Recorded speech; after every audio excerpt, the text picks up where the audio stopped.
these OpenClaw agents, right? A lot of people want to talk about them. It's not just responding to a prompt or to a trigger. It's persistent. Most enterprises, most people, they typically only interact with agents that are prompted by them. Imagine you had like a long line of contractors who were just kind of there waiting, and you handed them some instructions or you prompted them and they respond, and then they leave and they never sort of interact with you again. And that's kind of like how agents have worked, is that they don't remember anything between iterations. The OpenClaw-style agents are much more like somebody would come and then they would be like a contractor, but rather than when it's done, it leaves, it stays. And it's sitting there and it's constantly working. And if you talked to it before, you talk to it again, it remembers. They can sort of react to the world immediately without you having to go prompt them. Maybe it has access to your email and it's like checking your email, or it has access to your messages.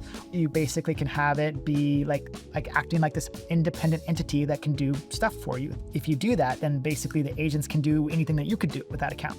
If you give it email, then it can read and send emails. If you give it access to like an account, it can do whatever that account had, including dangerous, destructive operations. People are actually making specialized accounts that they would give the agent so that it doesn't have access to what you have as a user, but it has access to its own sort of set of accounts, its own email, its own messages, and maybe like its own Box account, that kind of thing. So the big pro is this idea of persistence and the idea that it's aware and learning.